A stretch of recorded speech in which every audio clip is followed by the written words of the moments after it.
مفتی صاحب کی چینل کو سبسکرائب کیجئے، لائک، کمنٹ اور شیئر کیجئے، خاص کر مفتی صادق قاسمی۔ بسم اللہ الرحمن الرحیم۔ امام صاحب عشاء کی نماز پڑھا رہے تھے، پہلی رکعت پوری ہوئی، اس کے 2 سجدے کرنے کے بعد بھولے سے وہ بیٹھ گئے۔ پھر مقتدیوں میں سے کسی نے لقمہ دیا تو امام صاحب کھڑے ہو گئے۔ تو ایسی صورت میں کیا امام صاحب پر سجدہ سہو واجب ہوگا؟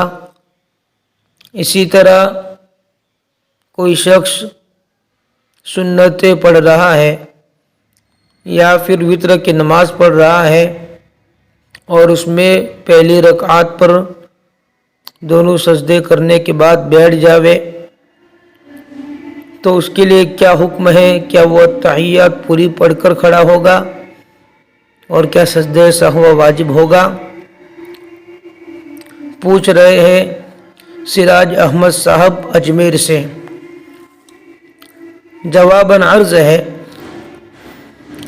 کہ فرض نمازوں ہو یا واجب نماز ہو یا وتر کی نماز ہو، سنت مؤکدہ ہو یا نوافل ہو،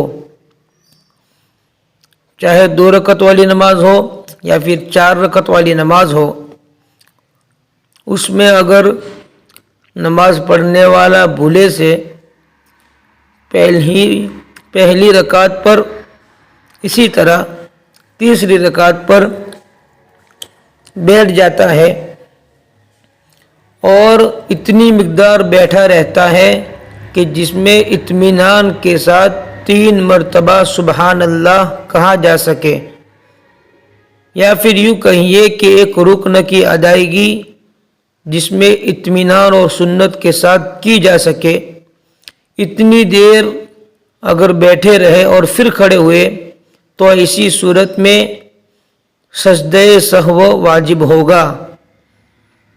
اور اگر اتنی دیر نہیں ہوئی بلکہ بیٹھے اور فوراً یاد آیا اور کھڑے ہو گئے تو ایسی صورت میں سجدہ سہو واجب نہیں ہوگا۔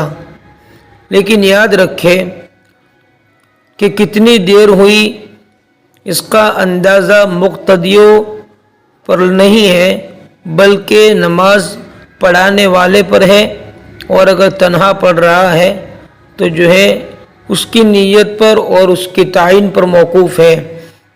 اگر اس کا اندازہ یہ ہے کہ 3 مرتبہ سبحان اللہ اطمینان سے کہنے کے بقدر اگر وہ بیٹھا رہا ہے اور پھر وہ کھڑا ہوا ہے یاد آنے پر، تو ایسی صورت میں سجدہ سہو لازم ہوگا۔ اسی طرح امام صاحب کے اوپر بھی یہی مسئلہ ہے کہ اگر ان کا اندازہ یہ ہے تو جو ہے اپنے اندازے کے مطابق ان کے اوپر سجدہ سہو لازم ہوگا۔ نیز ایک بات یاد رکھنی چاہیے کہ جب ایسی صورت پیش آئے، ایسا مسئلہ پیش آئے، یعنی پہلی رکعت میں یا پھر تیسری رکعت میں سجدہ کرنے کے بعد کھڑے ہونے کے بجائے بھول کر بیٹھ جاوے تو یاد آنے پر فوراً کھڑا ہونا ضروری ہے۔ ایسا نہیں ہے کہ تحیات مکمل کر کے کھڑا ہو، بلکہ یاد آنے پر فوراً کھڑا ہو جائے۔ اور اگر اتنی دیر ہو گئی ہے کہ جس میں ایک رکن سنت طریقے پر ادا کیا جا سکتا ہے یا پھر 3 مرتبہ اطمینان سے سبحان اللہ کہہ سکتے ہیں، اتنی دیر ہو گئی تو آخر میں سجدہ سہو لازم ہوگا۔ فقط واللہ تعالی عالم بالصواب۔